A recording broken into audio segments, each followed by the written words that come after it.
It's like if I get a new iPhone back when we had to do the thumbprint, I couldn't just put my thumbprint on there once. I'd have to put it on, and then I got to do this angle, then this angle, then the top, and I have to move it around until it finally can read that it got my entire thumbprint. That's how skills work. So if I'm working on a drop, I don't want to just do that footwork the same way. I want to do it with this variation and this variation and get this angle of it and this angle of it, so that player really experiences that whole drop. Welcome to the Jamodi Podcast. We are all surrounded by amazing coaches and leaders. So let's get an inside look at not just what they do, but how they do what they do. After all, becoming the best versions of ourselves is Jamodi, just a matter of doing it. Today we are joined by the CEO of I'm Possible Training, Micah Lancaster. In 2009, Micah founded I'm Possible Training to provide online and in-person basketball instruction. His curriculum utilizes accountability tools to make basketball training more game-like and realistic, such as rip cones, skill mats, med balls, and his newest invention, the Rip Light. Micah's training methods were recently featured in Adam Sandler's film, Hustle. He was an NAIA Division II All-American for 3 years and then played professionally for Grand Rapids Flight in the IBL. To learn more about his training, check out possibletraining.com. Before we hear from Micah, take a moment to subscribe to our podcast and follow us on social media at Jamodi Podcast. Just so you know, Coach, I'm going to do my very, very best throughout our talk, just not to sound like a complete fan and like two coaches talking. But I will tell you, I am a huge fan, and for the last 4 or 5 years, if you go into Grapevine Faith, our equipment closet right now, you're going to find rip cones, med balls, weighted tennis balls, and 11 of your footwork mats that we use daily. Yes. And I've been on your live, like our online skill trainers, camps, just sitting there watching, listening. And so thank you so much for the influence that you've had over our program without even knowing it. No, absolutely. Thanks for having me on this too. And hopefully I can make an impact. And by the way, you're going to love our Rip Lights. Is that the on top of the cones? Yeah. That's my new favorite. I don't know if anything tops the skill mat when you know how to use it, but the Rip Light from a brain processing standpoint is just so fun. So in my mind, those are, because I've seen some videos about it and stuff, and that it's coming. In my mind, it's like the Blaze Pod is a company. Man, I thought I had that. I think I have them up there, but it's something like that, right? That you can touch and then just a lot more simplified. Okay. Because I'm not into like the get and program thing. So there's not like necessarily a timing aspect to it like there is in Blaze Pod. No, and I'm actually trying to get away from that with ours because there's times and place for stuff like that, but it creates a lot of kind of strange stuff too, where I turn this one on, this one turns on, this, and it's all just how fast I can get to the next one, where this one's a lot more about pace. So it's really simple. You turn it on, it turns either red, blue, or green. It will last for 3 seconds and turn back off. And you just basically assign reads to a color. So, just as simple as that. Get out of the box, turn it on, hit it, and play. So it's really more so built around being simple and read-based, not, how fast I can get through a sequence. I love it. Well, you've already got a customer. Whenever they're coming out, I know every year my athletic director knows that there's going to be a part of our basketball budget that goes towards some more things. Kind of what you just talked about with the Rip Light, with those types of accountability tools. I'm a believer in them, and I've seen what it's done for our players. But there are coaches out there that are going to say that if it's not in a game, like even 2-ball is too much for them because you don't play with two. But if there's not a tennis ball, med ball, a foam pad, anything that we like to use for accountability, if it's not in the game, then it's not. They don't want to use it. What's kind of your thought process behind the accountability tools that you use? I think for the most part, when people think that way, they're trying to look at basketball through a very literal mindset. And so I think the easiest way, where I try to get people's minds to go first, is go to a strength and conditioning atmosphere. Those coaches would not look at a strength coach and say, hey, you better be, you don't want to do any bench pressing or bicep curls because that's not in the game. I don't want to do any plyo boxes because there's no boxes in the game. They wouldn't. You better not use a sandbag at all in the weight room because the sandbag's not. Yeah, I get that. Right. So they're looking at everything from very little perspective because that's what they do. And so I'm always really big on just understanding, hey, we're not focusing on game situations right now. I'm not working on even direct game transfer always right now. I'm working on giving someone's body something they don't already have, giving their skills something that they don't already have. And you do that through sometimes completely different tasks to equip them. And so you have to look at it that way first. So if you're trying to look at, a medicine ball, if I'm holding a medicine ball on an arm and you're trying to look at it as strictly a game situational perspective, it won't always make sense. But once you start realizing, hey, I'm just trying to build characteristics, traits, qualities, and you start listing those things out, and that will benefit a player by this, and that. That's how they have to start looking at some of that stuff.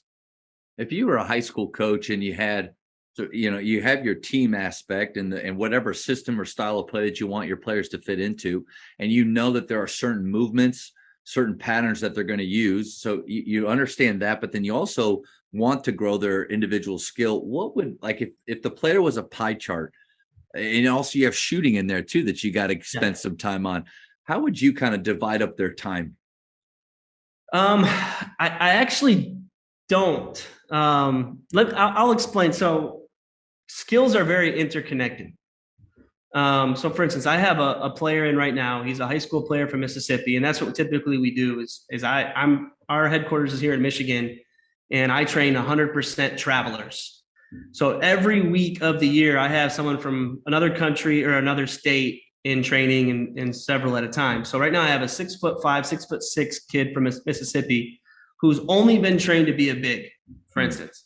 So I started doing some ball handling stuff and I asked him, hey, did your coaches ever have you do ball handling? No. Right. So they just have you do this and that. And so he's doing all post related stuff. And a lot of coaches are past that. They're very more balanced. But let's say that this kid will never do anything outside of post work. His coach will never let him. Right. So it would be a lot of times the approach to say, if he's never going to use it, I'm not going to give it to him. So I'm going to keep doing the things that'll allow him to maybe be successful next year. The problem is there's coordinative elements, there's movement elements, and there's things that exist within the skills that he may never use, but will actually help him become a better basketball player. And so it's really more so about hitting a giant checklist when it comes to skills. We got to separate it away from the game and say, I want to give every player these qualities. And that's a big, big list. And if I do it, if I give him all the drop footwork, the pockets, I make sure his body's moving right, his shoulders are able to lower, his hips are able to engage, I'm able to do all of that. Even if he doesn't use those specific things, it's going to make him better at what he does do. Because skills connect to other skills. And so I think the most important thing is for coaches to come up with a really well-balanced plan to give all players little pieces of everything in a skill environment. And then obviously when you're doing your game work, then roll them up and do them based off of how you use them. Yeah. And I think I know that there's going to be some coaches listening to this that, like, at Faith, we're positionless. So the way that you're talking about training, it's right in line with what we do here, because I want all of them to be getting better at everything. And so we have to, using your training tools, I mean, I feel like we're really able to cover a lot of those skills, a lot of those areas you're talking about. I think most coaches out there, like, they understand ball handling, like the old Pistol Pete stuff that you and I love, like they understand that. And so they'll have their players do raps, but then all of a sudden you talk about a cone that they have to pick up, put down, and then split through, and then that you start adding those things in, and they almost have this like protective feel of no, that's not what I do. And Coach, maybe you can help me kind of understand, because I'm not asking you to ever check out our videos, but if you were every spring, it's basically the best I can do to represent I'm Possible in our program. That's what I try to do through all your videos, pick and choose and pull some things. But I get some feedback even from it, like, it kind of looks like some gimmick. So again, just any help to those coaches. I think we need to re-identify what the word gimmick means. A gimmick is, by definition, something that's designed just to draw attention. That's what a gimmick is. And so, somehow this word gimmick has gotten involved. So if you're using a training tool, it's gimmicky. Now, you're a coach. You're using it. I guarantee you're not doing it to draw attention to yourself. Oh, no. So the whole idea that it's a gimmick is just, it's crazy. So, what we need to start understanding about what it's doing is, like I said, it's the characteristic building. And most coaches at least are okay with Pistol Pete. So I always use that as a starting ground. If you're good with Pistol Pete, you don't realize it, but you're good with me because Pistol did not do anything game situational. Mm-hmm. Everything he talked about was characteristic based. He never once said you got to play at this pace or do it based on this situation. You got to come off this ball screen. It was, let's build your hands up, build your feet up, build your finger strength up, your quickness. It was always characteristics and skills and abilities. Yep. And all we've really done is expanded on it. And so, now through the use of accountability tools, I can make sure that not only your hands are quicker, but they're doing more game-like movements. I can make sure that your shoulder is getting down to a certain level. And if coaches would understand that what we're doing is just helping a player's body learn, they would learn very quickly that their pet peeves, we can help them really quick with. So the biggest one is coaches are always saying, hey, get low, get low, get low. Yeah. And most coaches, I think, have the definition off also, where they'll say get low, and what they're meaning is knees and hips. In basketball, it's shoulders. Yep. Not as much knees, a little bit of hips, obviously. I mean, they have to bend, but I don't have to squat. And so I need to get a player's shoulders down. Even defensive stances. Like, well, I think the way that it's taught most of the time, like if you played, you're never in that position, or else you're about to get beat. Anyway, sorry, go ahead. Your shoulders are over your knees. Yeah. And so that's that position. So if you tell a player to get low, a lot of times because of maybe that coach is teaching or coaches before, the player's thinking get low with knees and hips. I had the same thing with Jeremy Lin when I had a chance to work with him when he was with the Hornets. Is I would tell him I need him to get lower. He'd be like, man, all my coaches are saying that. And I said, oh, so you're having a hard time with low? He's like, yeah, every single coach is not getting low enough. And so I asked him to define it, and he got down in a squat position. I was like, no, that's not what low means. I need you to get your shoulders down. So we put med balls on the floor and had him drive. And every time he got past it, he touched it. Really simple. And all of a sudden, Jeremy was able to redefine what low meant. Yeah. And it allowed him to add that piece to his game, where before it was just really frustrating for him. Yeah. And so a lot of players are dealing with frustration because their coach is telling them to get low. But what they really need is to touch something, to grab something, and teach their body what low means.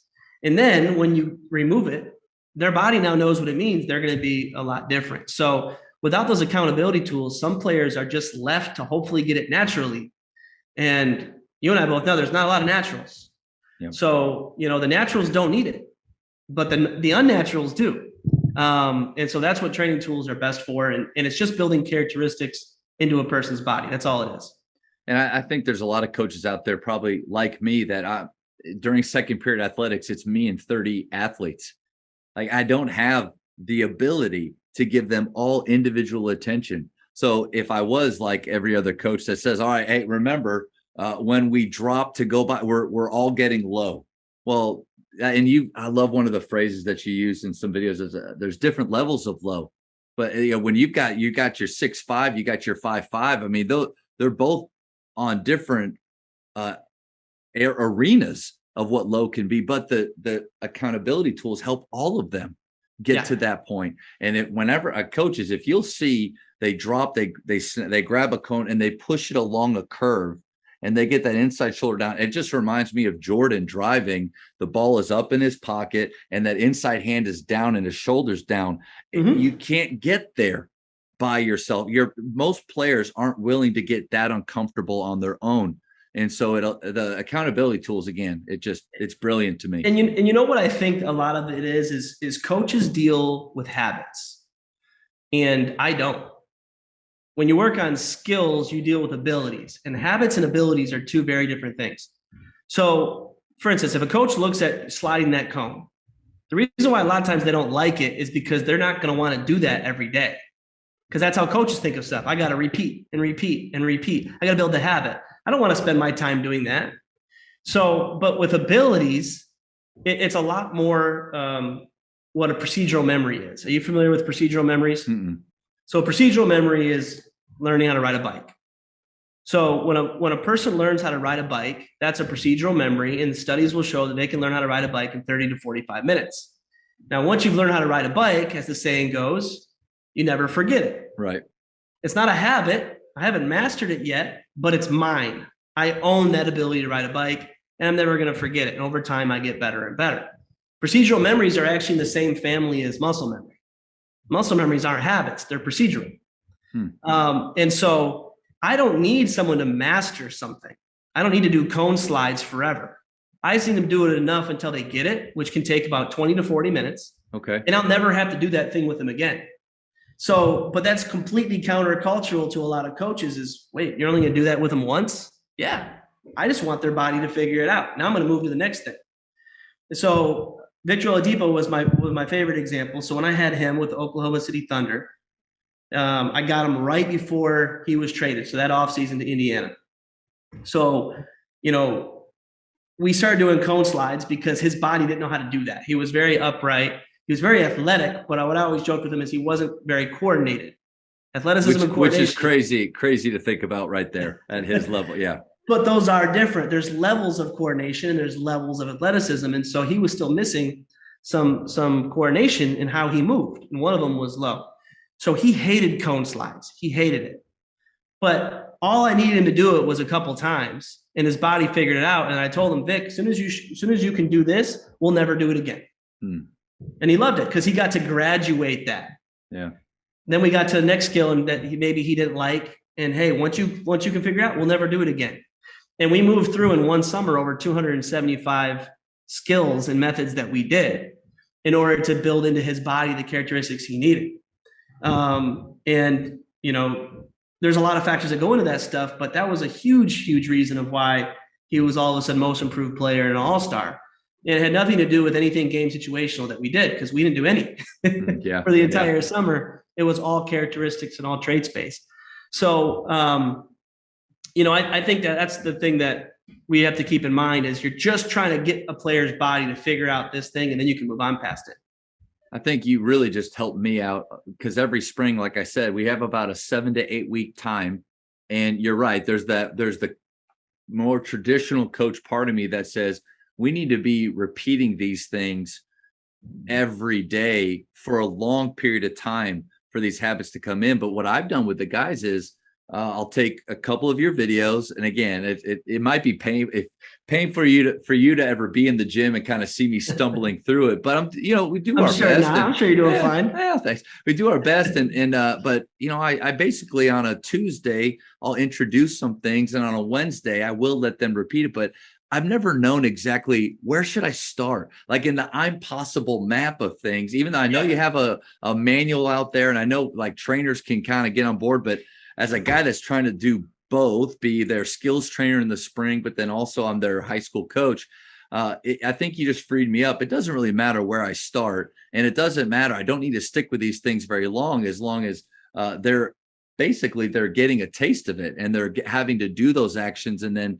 that memory will become a part of it. Yeah, and really with skills, there is no necessary starting point because it's a checklist. So and like I said, skills are interconnected.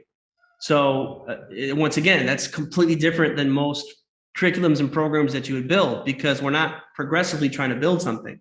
Instead, what I'm doing is making sure that I expose all this baseline stuff to a player, and you never know what's going to unlock something for them.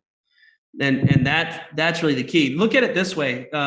You obviously know what a drop is. I don't know if all listeners and viewers will know what a drop is, but it's a pretty common set of footwork now. If the ball's in my right hand, I split my feet, right foot goes forward, left foot goes back. And so I drive out of that. Now if I always do the drop the same way, I'm not going to get every angle and perspective of a drop.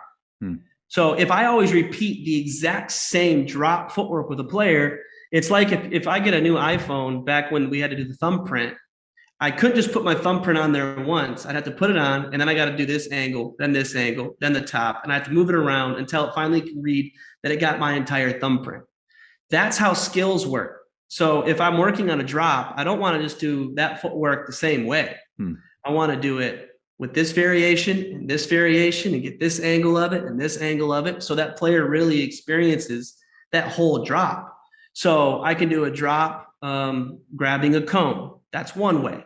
Now I'm going to do a drop and I'm going to stay more upright because there's different levels of low, right? And so I'm doing a drop from these different perspectives. And if I just go through those drops, my players are going to be a lot better suited than if I only just repeated that one drop one way for the entire 8 weeks. So not only is our skills interconnected, but one skill has its own checklist that's built into it too.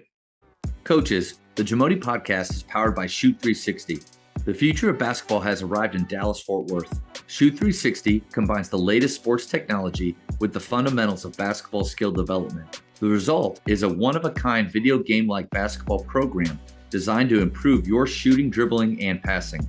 Visit shoot360dfw.com to learn more and register for your free 1-hour workout evaluation. Shoot 360, the future of basketball is here. I feel like I know so much about I'm Possible, but I'd love to hear kind of from you what makes your program different. Yeah, I mean, so the main thing is we're 100% skills, almost 0% game. and that's has there ever been a part of you that wants to go more game, but because of the, not the niche, but this area that I feel like you've really done a great job of mastering, and it's kind of exclusive to you. It comes down to, number one, what my passion and my gifts are. And right when I got done playing, I was an assistant coach on a couple different college basketball teams in Michigan, and I hated it. I'm just not, when I played the game, I loved every detail of it. Yeah. I love the X's and O's. I love the film study. I love the training of it as a trainer. And I don't even like to use the word coach for me. Okay. Is I'm not drawn to that side of the game. It's not where my passion is. And so I just see it from a different perspective. And so from the pure love of it, I'm staying right where I love. As far as from the game side, I just think there's still too much to accomplish on the skill side. Yeah. It's so incredibly deep and way deeper than I ever thought it was since I've gone down this lane, that it's in order to master this, it would be, this probably isn't a good example because I have no idea what this actually takes, but I don't know how many people are phenomenal brain surgeons and heart surgeons. Maybe people do both. I have no idea, but I feel like that would be very specialized, because it's got to be so deep, right? And so that's how I feel in skills. I mean, the more we've studied skill specific and body movement and everything, I still got a ton more to learn. And it's an incredibly detailed subject. So if I start going into both sides, I don't feel like I'm really going to be a master of the skill side. And I also feel like it's almost my mission field. There's still a lot of coaches who don't understand the difference. They think training is just training, and training is training. And there really is a whole different need for skill work that will help coaches and will help players and will help teams that they're not getting because no one's really taking that leap. A lot of times it's because they're looking at it from such a literal perspective. I would say too, and I've felt this at times, there was in one of the live kind of like trainer summits that you had. And again, I was just a high school coach that I registered, and I took off from work. I thought you'd appreciate that. I took off from work to stay home and watch the clinic online. But there was a skills trainer that talked about the fact that he had never played, but so there's this insecurity in the fact he didn't think he could do, because see, what's unique about you, and maybe when I was younger, I could demonstrate a little bit, but you demonstrate well, and there's other trainers that demonstrate well. So there's like this instant credibility, like, oh, wow, look at Micah do that. Like, that's incredible. But this guy was saying like that he uses his fist as the ball because I'll never lose the ball and I can do those movements. But I think a lot of coaches, and I felt this a little bit in the past, because I'm very comfortable doing 2-ball drills that I did as a player. I can get right back into that mode and I can show them that with some good speed. But some of the things that you do, I've never really worked on myself. I never did it. So I'm wondering how many coaches are held captive to the fear of insecurity of looking maybe silly in front of players. Far too many. And actually, if you look at what I do, what I've done in the past 3 to 5 years, I've demonstrated a whole lot less. Yes. Yeah. Part of it was on purpose because I wanted to set a better example for trainers, which I'll go into. Part of it's because I'm getting older and I'm looking ahead. Like, I still can do it, but it sure hurts a whole lot more, right? That's right. And I want this to be sustainable. So when I started really peeling back the onion of skill enhancement training, I realized I don't really need to be demonstrating.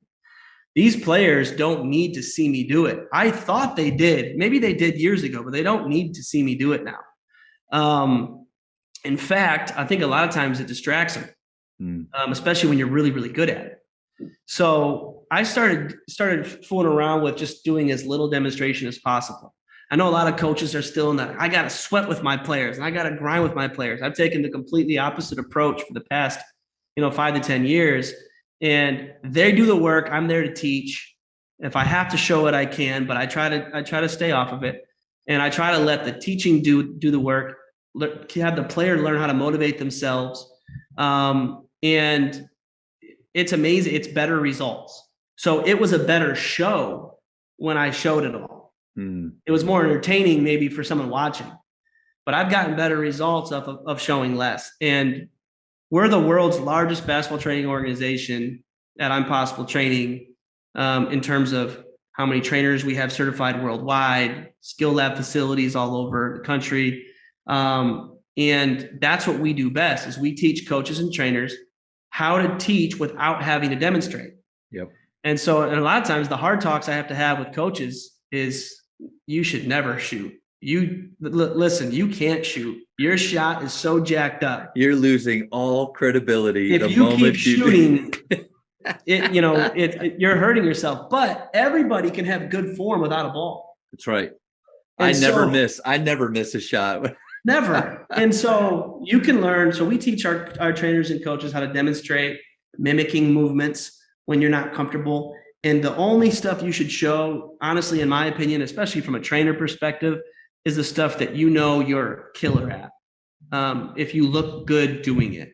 Yeah. And a lot of times we have to have a check at that. Do I look good doing this or not? True or false? That's going to decide, if I do it. That's good. That's a good nugget right there. And when you get good at terminology and explanations, those replace the need to demonstrate. Because when I say the word drop, if I've effectively taught it, the image is in a player's head, they now have it.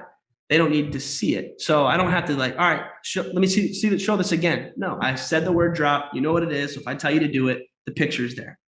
And see, I think you're right on the money with, you figured it out in the training world, exactly what, as we get older as coaches, we try to figure out too, is speak less, give them more time for reps and for bike riding time to fall off the bike and get right back on without us stopping them every second and allowing them to be in that laboratory mentality. But you figured that out. And I will say this, you've had a big influence on me with teaching skill with my players, just to, with 1 in 30, I can call out a command, like you said, that they know.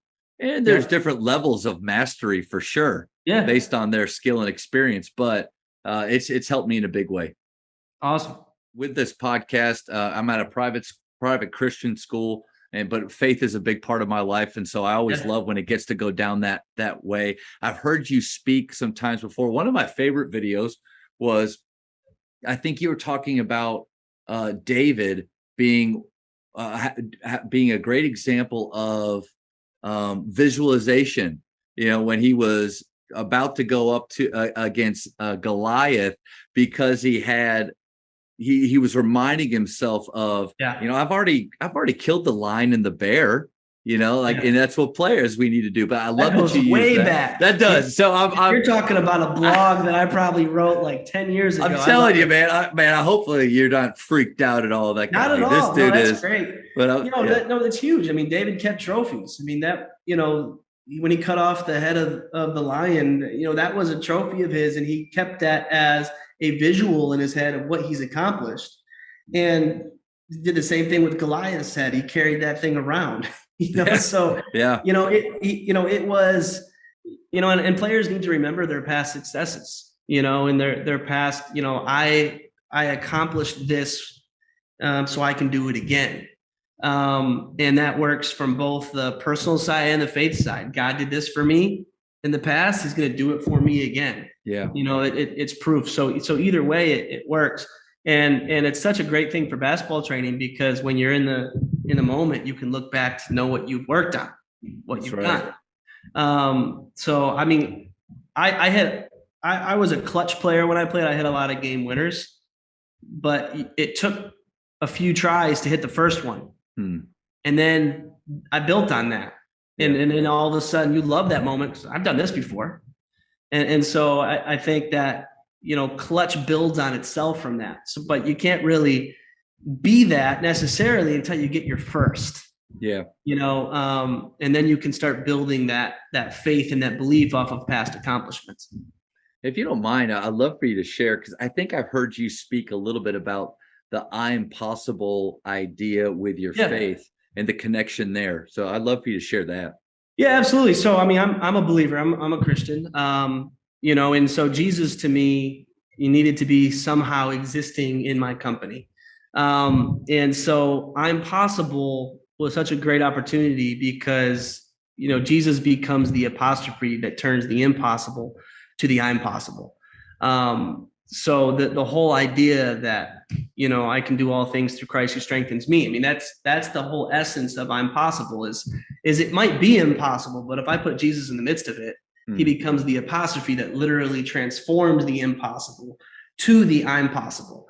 So, it's not, I've in the past, right when I started it, people, man, that's such a narcissistic, name, it's such a ego, selfish, I, but that's, it's literally a whole Bible-based theme of how do I become I'm possible? How do I get to the point where I believe in myself to this extent? And when you have Jesus, your ego is in that, and you literally can say, wait, I can do all things. I'm not at all nervous about this. So it can, maybe that can look to some people as egotistical or being overconfident, but I'm not confident in myself. No doubt. I'm confident in the Savior. So that's the whole purpose of impossible and I'm possible. And so as we're moving on, we're actually creating a nonprofit that's going to be up soon, the Dream Loudly Foundation. And that's going to be the wing where I can start doing a little bit more of that, of letting people know what the I'm possible meaning is through that nonprofit side. So that's something you'll see out of us in the near future. That's exciting, man. Yeah, I love that. I love the whole, when you explain that, heard you explain it one other time before, and you're right on the money with that apostrophe, because I mean, everything in this life is impossible without Christ. I mean, and this life actually meaning anything is impossible without him and without the cross. And I love the fact that, I feel like being at a Christian school, I mean, we're mandated here to have that kind of biblical infusion with everything we do. Yeah. But also it's a point where, like you, I feel like I can feel it and I can see it through the way that you teach, the way that you deal with your athletes. And it's just a great reminder to coaches that we don't have to necessarily be hitting people over the head with the Bible every day. We can be showing them through our lives, through the way we live, through the way we treat others, and the way we communicate with them. Absolutely. Yeah. No, and one thing that I'm hoping over time, and obviously this is jumping back into the skill side of it, but there's a rift still in the world between coaches and trainers, I think. And so, and I think there's two reasons for it. Number one, it's because a trainer is maybe teaching something completely opposite from a coach. Mm-hmm. So you could have, a coach is really big on this way, and then a trainer is really big on this way. And so you have divides there. The cool thing about what we do with skill enhancement is it's completely a separate lane. So what I always tell coaches is it's impossible for me to interfere with what you're doing. That's right. So even if you're a jump stop guy, I use this example all the time because a lot of times we have coaches who are like, we're a jump stop team. And then we have this coach, we're a 1-2 team. And so they do 1-2 step and jump stops. But if I teach your player every set of footwork possible. So there's, a lot of variations of 1-2s. I could go into all of our terminology. It would take a while. But if I teach them all footwork, you're covered. Whatever you want to then teach them. Because I haven't taught them anything's wrong. I haven't taught them anything's right. I've just taught them all the what's. Yep. So if I can equip them with all the footwork, you can then say, hey, we're a jump stop team, and they know how to do that. But the really cool thing about it is when the moment the game comes and a jump stop wasn't possible, then they're going to be able to alternate into something else and not have that turnover. So you're giving your players options for when they play, because how many times as a coach I've either said it or I hear other coaches say it, like, that's not what we work on. Well, it's because the one thing that we've worked on doesn't work in that situation that they're in, because the game is fluid. It rarely do the same things happen again and again. I don't blame them necessarily because they don't have the time. Yep. Or even the knowledge all the time. We don't want to. Or curiosity too. I mean, I feel like there's got to be a little bit of curiosity that takes someone like me that was as a player was more traditional. I wasn't, even though I love Pistol Pete, I wasn't very flashy, and I had to be very simple. But for me to be curious enough to start looking up at really with what you do, I think there's a part of it there. Yeah, and there's so much skill to teach, and so a coach will be like, I don't have time to teach all those different forwards to my team, and they know that the last 4 or 5 players on the bench aren't going to be able to do it very quickly anyway, and so it's easier to come up with, all right, I'm comfortable with a jump stop, everyone's going to do it, and my best 2-3 players, they can do whatever the heck they want anyway, right? That's how most coaches will do it. But all they really need is to come alongside a skill enhancement trainer that can do that stuff without, and then whatever they want to teach, they're fine anyway. Yeah. And so skill is the least threatening of all of the trainings that you could do. If I'm a game situational trainer, I might really, really like a certain scheme or a certain way of coming off of a screen, and that can be a little bit more conflicting to a possible coach's program, but skill is never going to have a conflict. Now there could be some fear if I have a player, do fadeaways that you don't ever want them to do, but that's the coach's job, is to control, to roll up, to give them the what they're supposed to do. And then it's up to the player to be coachable, but I can't ruin them by skills. And unless you're a shooting coach and you're teaching them something all jacked up, but if you can find a good skill trainer that can give you all that stuff, it makes their job so much easier. And I think, you nailed it, because one of the questions that we were going to get to, you kind of flowed right into, is how can high school coaches develop better relationships with, or, work with skilled trainers. But I will say this, I mean, I'm in Dallas, Fort Worth, where, man, you just scroll through your phone and you've got 15 of them, and there's just so many trainers in this area. But guys that focus purely on skills like you, they are, to me, they're pretty rare.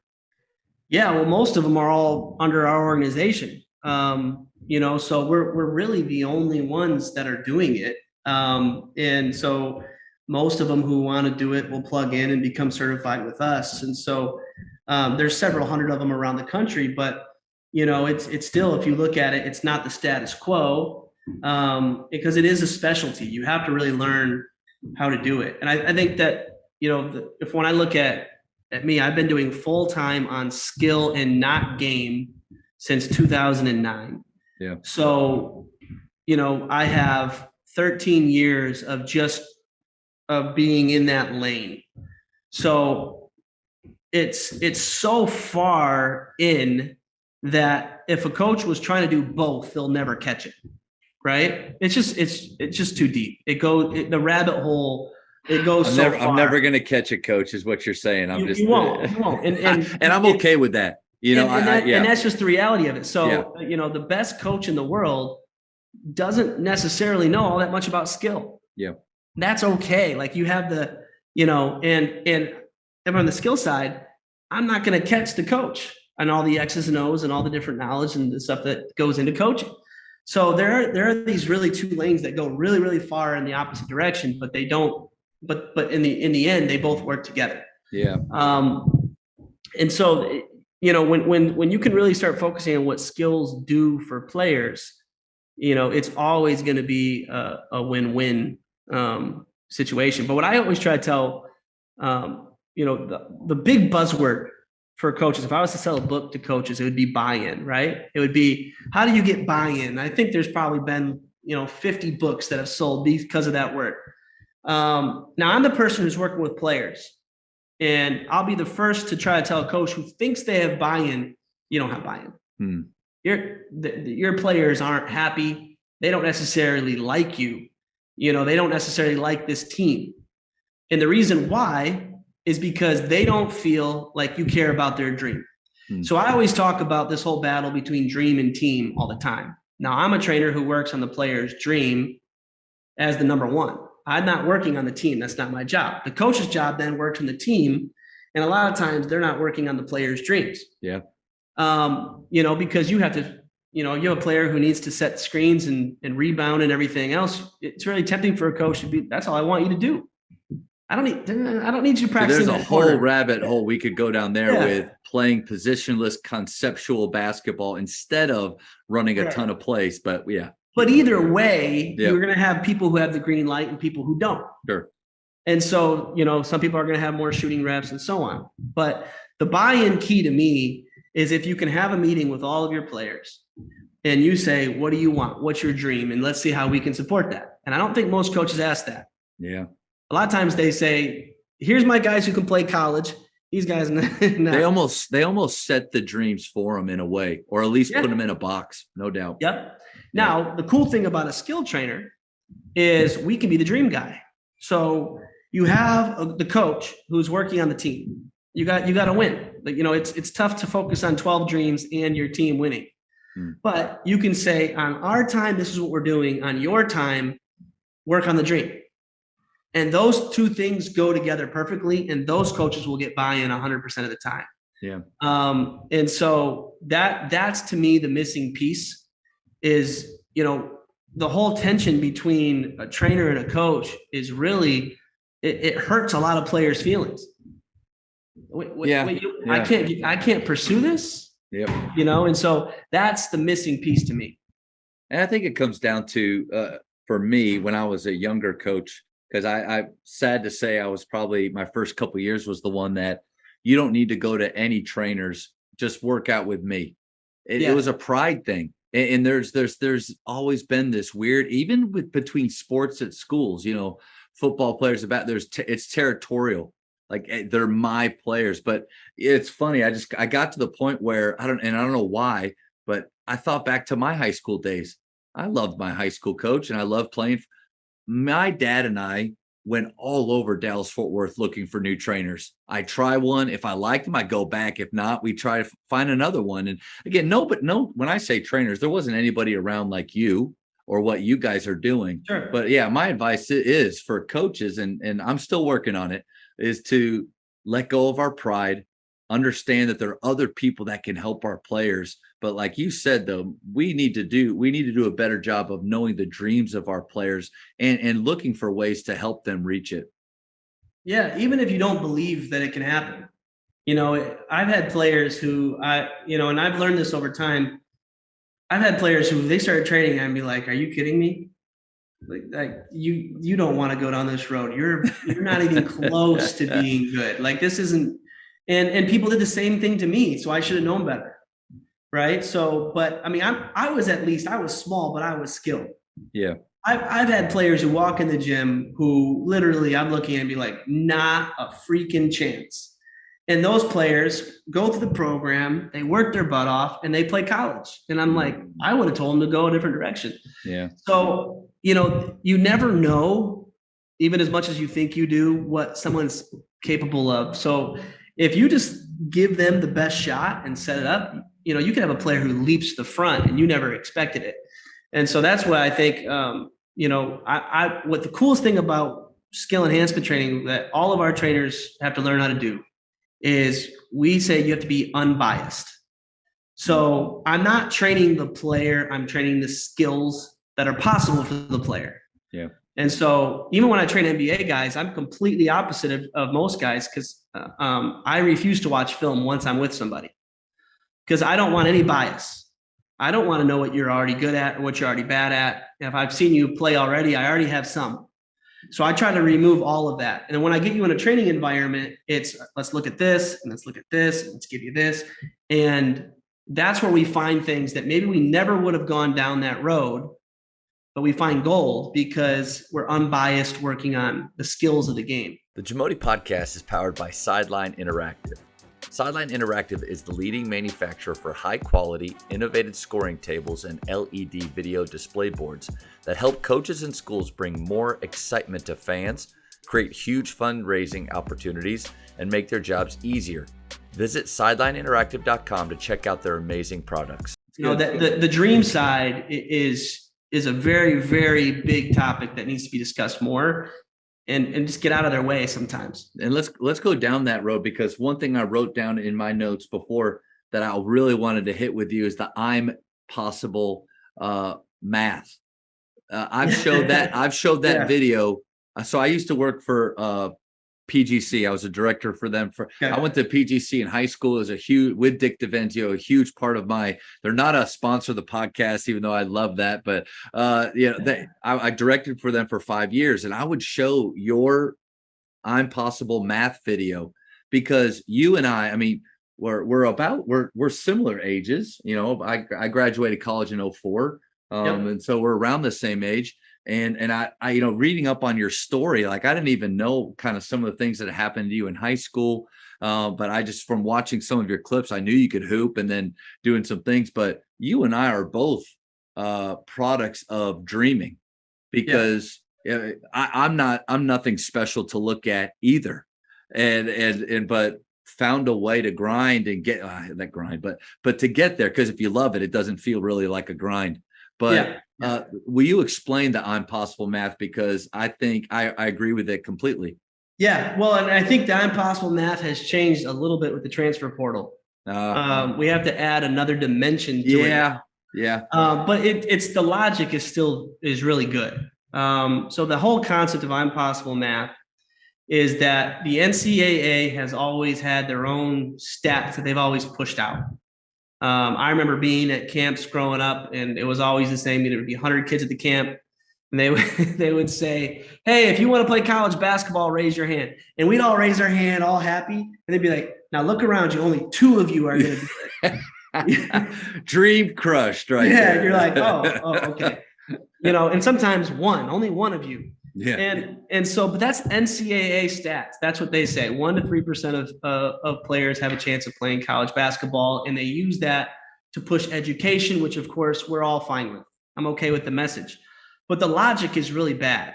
I always tell people the math is good, the logic is bad, because basically the way they come up with the math is they take the participants, which I don't know what the stats are currently. 500,000 or so usually is what. 500,000, some participants of basketball. And then there's so many allocated, coaching or player spots in college. So let's say it's 18,000 or so. And they take that and they divide it. And that's where they come up with their 1 to 3%. Yeah. But what I always have tried to get people to understand is that we're not competing against participants. So if you want to play college basketball, you're not in that math. You're in a different pool. So I always try to do it logically. I think 20% of basketball players want to play college basketball. Now some coaches will say half of my team. I've been brought in to work with teams and I say, how many you want to play college basketball? And no one says it. So it's all over the place. So I think as a trainer who's been around the country, I think it's very safe to say 20% of people who are playing it in high school want to play college basketball. Some want to play baseball, football. Some don't want to. I'd agree with that, Matt. Yep. And so we got to divide now. So we got to take 20% of that 500 some thousand, and that's the pool of people who are actually wanting to play college basketball. And now, your percentage is going to be something around 17% chance you play if you go by the NCAA way of doing it. But then I've always taken it another step further because I've been around a lot of players who say they want to play college basketball, but when you ask them what they're doing, they're not doing anything. They want it maybe because their parents want it or just because they think it sounds cool. Good. Yeah. There's no plan. There's no effort. There's no drive. And so they're just the wanters. So I say you got to take another 20% of them. And that's where you're going to find the real committed grinders, if we want to use that word, or the gym rats, or the people who are scheduled, who are organized, who really have a plan. And now if you take another 20% of that group, you're going to be around 21 to 22,000 people who are competing for 18,000 or so jobs. It's an 85+% chance of playing college basketball when you're in that type of pool of people. It'd be very similar if I said, your chances of being a doctor, you got to look at everyone who goes to college in the country. Everyone who goes to med school. Yeah. But we don't have the ability to do that for basketball. We don't know who's going to basketball school. And so that's impossible math. It's understanding that the odds are much better than playing the lottery when you're in that pool of people. So from my experience, when we've had people who go through our program and they're organized, because we tell them how to create a schedule, they create a plan and they go through it, it's been almost 100%. Yeah. It's not hard to play college basketball. It's just hard work. So, and especially if you talk about NAIA, you're talking about different levels, you can play it, but you got to commit to it. If you have, like you said, though, if you have a plan, I've always thought about it because this is my 10th year at Faith, and I've had quite a few players that you and I would say, based on their skill level, their athleticism, they could. If the opportunity's there and they have a plan, they could have it. But to me, they're split into two categories of the ones that maybe have said that they want to. They're half of them will say it's kind of like The Voice. I don't know. Have you ever watched The Voice? I mean, my wife and I love that show. And when people are about to go out for their blind audition and the chairs are turned facing away, I feel like there's two types of people there. The one type says, oh, if somebody turns around for me, then I'll know that I'm supposed to be a singer. And they're basing it on hope. And like that to me is the player that says, if someone will show me just a little attention, then I really will work at it. Well, crap, that's not how it happens. And that person rarely gets a chair turned, man, I'm telling you. But then the other person comes and they say, I can't wait to showcase my talent for anybody that's in that room. They get a chair. They get multiple chairs. And I've had the players that, hey, would you like to play in college? I'm going to play in college. But they also have the plan and the work ethic to back it up. And so, but your math though, I had been guilty of saying that stupid 3%, and you're right on the money. There are JUCOs, NCCAA school right down the road. They take 36 kids every year. Yeah. Come on. And look, I mean, there's some levels of college basketball that are barely better than high school. I mean, if you go to the National Christian College Association Division II, there's some good ones, but there's also some really, really bad ones.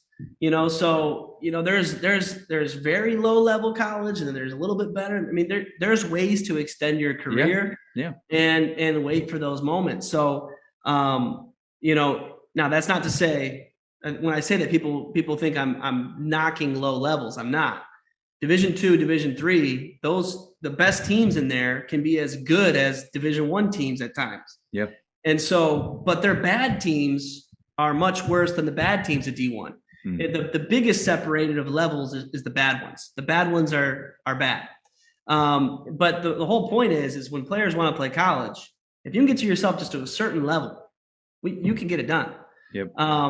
And it's not hard to get to that level if you have a plan and you have you work at it, because most people don't. And so that's huge. I mean, we got to build the player's belief system up first.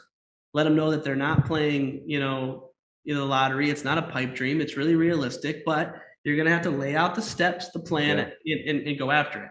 At least not to extinguish the dream, snatch it away from them. What I found at Faith is I try to allow them to dream and to give them the skills and opportunities. And with select ball too around here, that's important. Like that's another piece of the pie, or the puzzle. But I want them to be able to get to the point where they realize that they don't love it enough, that they don't really want it. But then maybe the maturity part has come from as I get older, is being okay with that. Yeah. Because it's hard as a coach when you see this kid has the skill, the ability. He works so hard. Why doesn't he want it? Well, maybe he just wants to be like our all-time leading scorer here. He just wanted to be a great high school player. And man, there's a purity with that we got to be okay with. And that's one of my favorite things, honestly, from my perspective, because, I'm a weakness specialist. So when players come to train with us, I always tell them, the first thing I say to every player, we're going to find out how bad at basketball you are today. Like that's going to be our focus. Now, when you take that approach, if you don't really love it, you're not going to enjoy that, because it's going to be all weakness. It's, what do you stink at? How do you do that? How do you do it? Let's just say I'm a player. I walk in the gym and that is your attitude. That's what you want to do. How do you make that happen? It's pretty easy, because there's a lot of weaknesses for players to focus on. So the first is come up with a method. So, we have various methods that are designed to reveal certain strengths and weaknesses. So it's like if someone has a weak foundation and I crack that method against it, it's going to fall apart. So one of the things, just as an example, we have a med ball series where you've probably done it, where you pound the med ball down, inside shoulder's got to drop to pick it up. That's one of my go-tos when I have players, because it's very difficult. If their body doesn't know how to move and they don't have good technique of their body, it will be an absolute mess. And so I can find out right away, does your body know how to move like this? Do you know how to float the basketball? Do you know how to really define low? And if you don't, I'm going to see all of your flaws. So the methods will reveal the weaknesses. And then when you have a player attacking that weakness, once I know they can get the method right, the only way to even do it correct is to fix those problems. So some training methods like that, you only can do it with skill, and you'll never be able to do it without skill. And so they're testing zones, basically. I like that. And when you're talking about that med ball coming down, is that where you want them to have? Because sometimes I see you work more just of straight speed with snatching, speed with throwing down and grabbing. But then other times it's more of I really love the rhythm. As a player that I thought was personally, I was stiff and methodical. I love the rhythm that your techniques bring. Is that kind of what you see from that? So if I want to focus on speed, it will be, hey, we're going to focus on speed. It's very much, this is the task, right? What are we emphasizing? We're emphasizing the speed of your handle or the speed of your offhand, whatever it might be. So then you're just going to fly through it. It's not game-like. It's not meant to be situational. We're not thinking about pace. We're thinking about getting those attributes. And then when we do rhythm stuff, the emphasis changes. Now we're going to see how your rhythm is. We're going to see how you can float the ball. We're going to see if you can make decisions in between. It's breaking it up into all those categories where you can pinpoint where players struggle. So, there's some players who deal with what I always call jokingly Energizer Bunny syndrome. Everything they're doing is full speed. They don't know how to slow it down. Yeah, to find that flow, that natural flow that is actually in so there's a game. Certain methods that we do that are almost slow motion, where you're going to have to go slow as can be and then quick and then slow as can be and then quick to see if the player can separate that. Slow is a skill, right? Absolutely. Slow is a skill and short is a skill. Oh, being able to take short steps instead of always having to take that. You've been doing a lot with that, like showing a LeBron. I think recently it was a LeBron deal where, he went by a guy. He took like 6 steps before he then dunked on a dude, which at 38 is really impressive. But that's different. Like I'm telling you, you've stretched me a ton. because I mean, I had coaches, I can even remember them at, at Baylor telling me from A to B, the least amount of steps as possible. Yeah. But you're right. Like, that's really not how we move when we play. And the way, or maybe at times, the way the game has changed too. When coaches are big on one dribble drives, which coaches tend to love one dribble drives, but that only happens when it's just emptied, clear out, and you have. Which how often against good competition does that happen? Yeah. So multiple dribble drives, we could say that one dribble drives are like gold. Like, oh, that was beautiful. One dribble drive, create, like, awesome. But the most common needs to be trained more. And more commonly than one dribble drives are multiple dribble drives. When you can have long steps, least amount of steps to get to the basket, path of least resistance, that's great. But that's not the most common.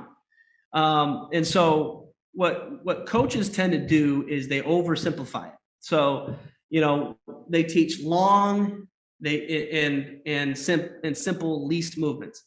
But then when players overcommit into space, space closes on them, they don't know how to deal with it. So when LeBron, for instance, the example you're showing, the way you explained it, it would think in my head that he took stutter steps. He stuttered his feet, but that's not what he did, right?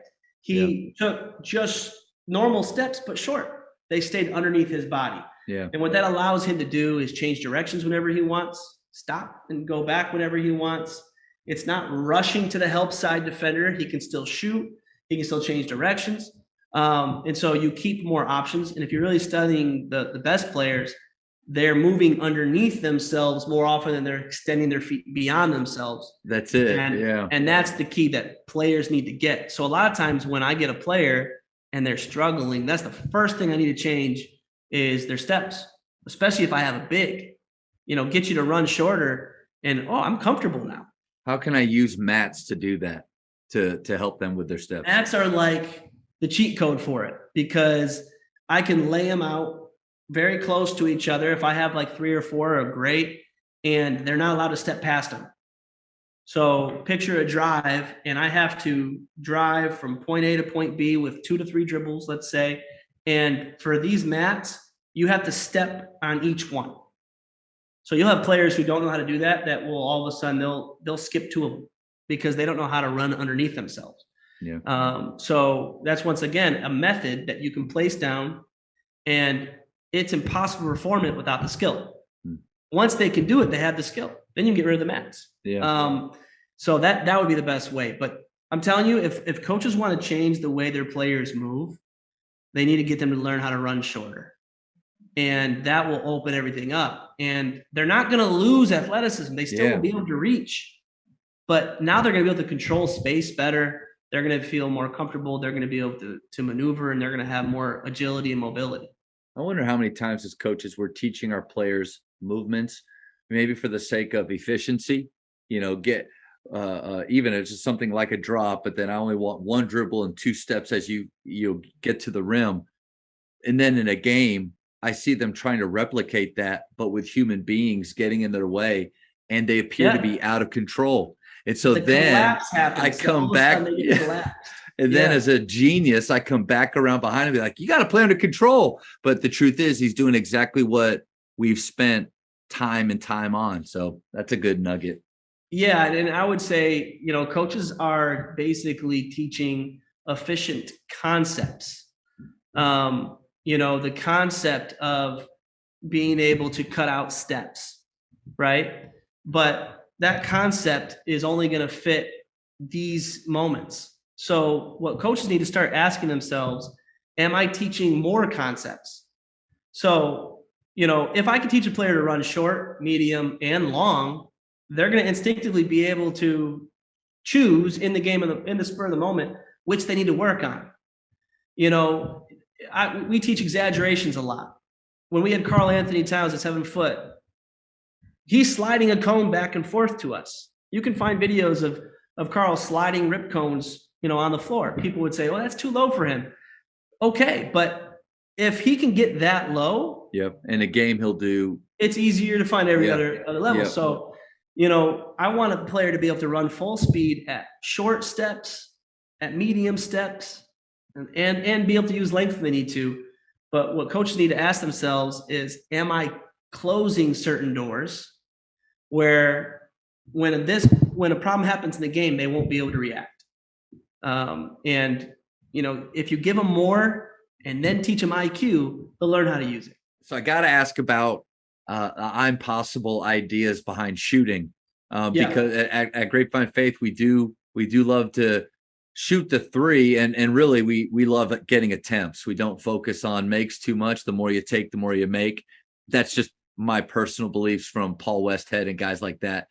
But I've also gotten away from really messing with technique too much, focusing a little bit more on speed. But I'd love to hear from you how do you teach shooting with I'm Possible? So some of what you just said, I would, speed is a great way to teach fluidity. It's very hard to be fluid and fast. Fluid, I should say this. It's very hard to be elbows out, like jagged, and be fluid at the same time. Bad form and fluid is difficult. Yeah. So speed will improve form, but doesn't necessarily take away everything. Yep. We start with the foundation of holding the ball. When you look at most of basketball, it usually comes down to old sayings that have just always stayed. So if most people will say, I need to have my guide hand on the side of the ball. What does that mean? What is the side of the basketball? Yeah. For Curry, it's not what we think. Yeah. For almost everybody. I could flash up pictures of every great shooter, and it's not going to be what most people would have a picture of. So we want to start being a little bit more specific and detailed with how we explain what the side is. So what really happens is your fingers will typically be on the top of the ball. So now part of your hand is on the side, but your fingers will be towards the top. So we have a shooting ball that has these lines that make it easier, which would be harder to explain. But when I'm holding the ball, I don't know, can't see in the camera, but my hand would be more towards the top, but still comes down the side. Every shooter will shoot like that. I'm talking Clay, Steph, Ray Allen. You can go down the line. There's a few exceptions like Larry Bird who flipped his hand behind it. But for the most part, everyone who holds it, they're going to have their hand towards the top of the ball. Now, because people have always said side, they tend to do this. And now their guide hand is too low on the ball. Now, if I have really big hands, like I'm a Kawhi, that's still going to be okay because my hand is going to grow all the way to the top. Yeah. But I like to explain it this way. I want your guide hand to grow down the ball as you get bigger, not hope it grows up the ball. So if you're holding it really too low and I have small hands, if I move the ball quick, it won't feel I'm barely holding enough of the basketball. So I have to grip into it. So players will start flicking it more and they're going to be more uncomfortable because they're squeezing the ball in order to hold it. When I can trap the ball in with my fingers towards the top and hand down the side, now I can relax my hands and I can move the ball a lot more comfortably. If you start there at the foundation of just how they hold the ball, and we have a lot of resources on, and talk about this, to help, but it takes care of most of everything. So let's say that you're like, hey, you might mainly focus on speed. You don't mess with technique. If you can just get them to hold the ball that way, you can take your approach and it'll make it that much better because it will loosen things up that were used to be tight. They don't have to try to jam their elbows in. It's just going to be this nice natural angle because they're holding the ball the way almost every good shooter in history holds it. But for the most part, coaches are going the opposite way of hand low on the side of the ball when you can barely find anybody in history who shoots like that and trying to hope that players get it that way. And what players will typically do is they'll say, and they'll just kind of come up with their own way anyway until they find something that works. So, but that's the foundation. If you put their hands on their fingers towards the top, it's amazing how quickly it can help a player be comfortable. But Coach, how do we? I'm on board with what you're saying. It makes complete sense. And as you were doing that, I was trying to visualize what does it feel for me when I'm actually going up through my shot? Yeah, I would imagine my fingertips. I've never thought about that, but if I did, they're up there. All the things. Hand in the cookie jar, platter, all those things that you were talking about. Yeah. You're right. They've been around forever. This isn't just about shooting. It's all the coachisms, all the warm-up stuff, all the halftime speeches, all the post-game speeches that need to be thrown out and not even done anymore, in my opinion, not even done anymore. How do we get past those things? Because you're different, in my opinion. And one of the things that makes me different is I study basketball players, not coaches or trainers. And that's how our whole system is based off, and so, if we study what's always been taught, we're just going to always teach the same things. But if we're looking at the game and we're studying it that detail, we see what are players doing to find success. And when you find trends, like, wow, this is something I got to pay attention to.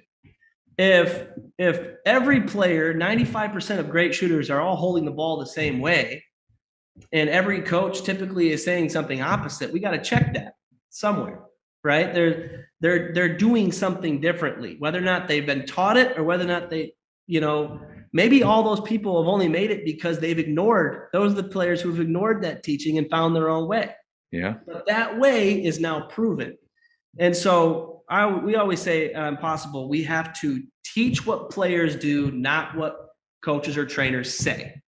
That's the most important part. You have to back it up by what the players are doing.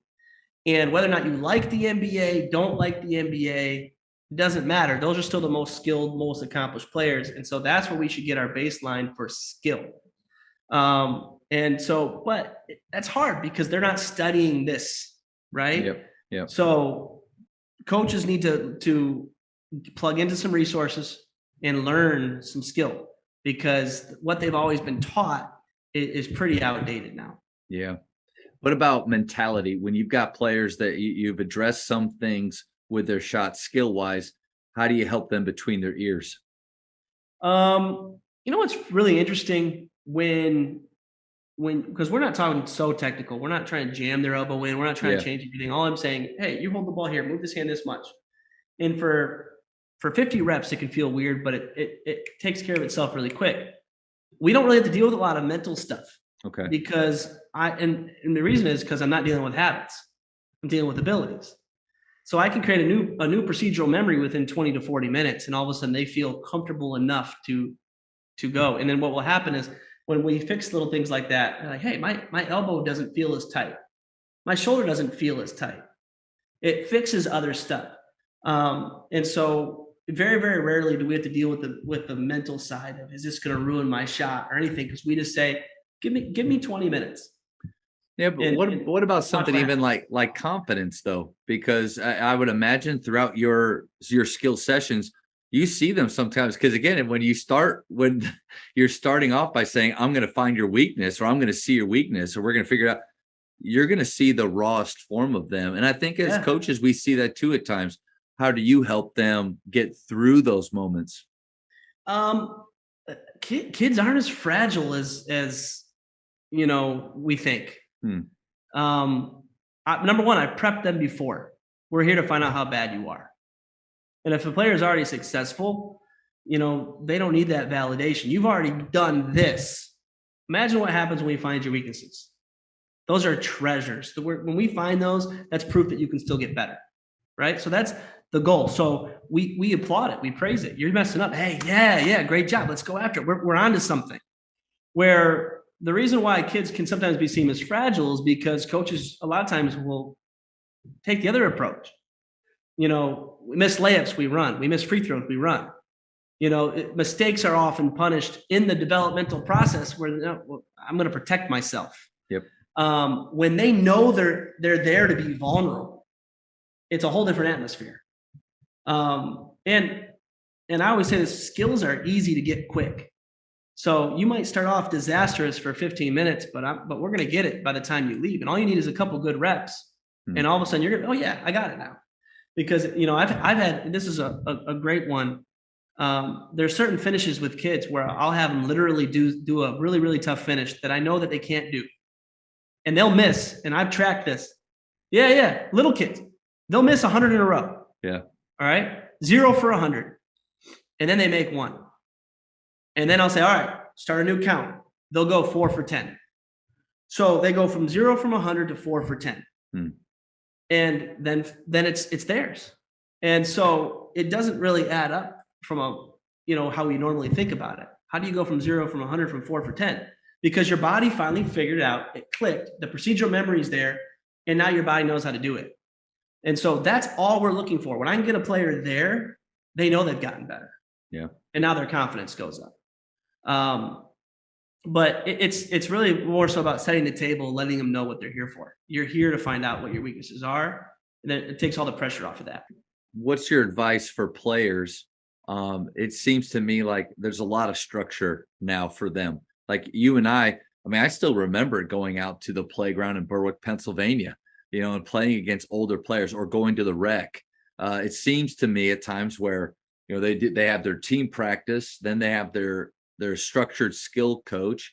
What's the balance of stuff that they do with you, stuff they do with their team, and then that alone time where they get to even experiment more? Alone time is the most important. When players travel to us, they're with us for a week or a month, and so we cram while they're here. But then they leave and they got to do things on their own. When our players are local, we have a policy where we train them 3 times a month. Because you come in to train with me. If I was training a local player here, I'm going to train you, and you're going to have another week of now to do this on your own. So I don't ever have to do that again with you. Here's the problem. I gave it to you. Go and fix it. Now you come to me and I gave you something different. That's the skill approach. And so less is more with a trainer like me, because I'm just going to teach you what you need to fix, what to do. You go and do it. So there's really not a whole lot of conflict in skill, because when you have a skill trainer, their whole job should be to give you the things that you should do on their own. But yeah, players just need to figure out their balance. I just say they have to schedule everything. So figure out how many hours you have in a day, and figure out what you're gonna do with it. But even 20 minutes is valuable. Yeah. So if I don't have an hour and a half block, I don't have to get an hour and a half workout. That's a great nugget. 20 minutes in the morning, do some ball handling. And so if you can split up, that's why we always go off of a checklist. We go off of 20-minute rules. Find 20 minutes, 20 minutes, 20 minutes. And if you can happen to stack those on top of each other because you have the time, awesome. But either way, I'm going to check those things off. Coaches, the Jamodi podcast is powered by Ballogy. Manage and measure your players' skill development and increase accountability year-round utilizing the Ballogy app. Boost inter-squad competition with drills backed by the National High School Basketball Coaches Association, including a 40-shot Ballogy skills assessment. Please visit ballogy.com/teams for information on how you can provide this resource for your team. Coach, the speed round. All right. Lightning fast questions. We'll get to know who you are real well. Okay. All right. Favorite ice cream flavor? Oh, geez, this is harder than I thought. Hold on. Let me. I don't have a lot of ice cream. All right. What's your go-to sweet? Something like that. What's your go-to? Cheesecake. Oh, favorite flavor of cheesecake? I just like straight cheesecake. Any of it. Okay. Straight. Yeah. Okay. Straight cheesecake. Yeah. Okay. How many hours of sleep do you get versus how much you need? I'm pretty spot on. I'm at about 8 hours, and I think I'm solid. Good go. Best basketball movie of all time? Hustle. Oh, I knew that. First of all, you're the first one to say it, but I'll tell you, man, I love seeing you in that. Like, that was super cool. The basketball in that movie was phenomenal, but they were also NBA players. Yeah, they weren't actors. It's the most authentically well done basketball movie. That was their point. Now I wish they didn't need to put the language in there. That's a whole different thing. Yeah.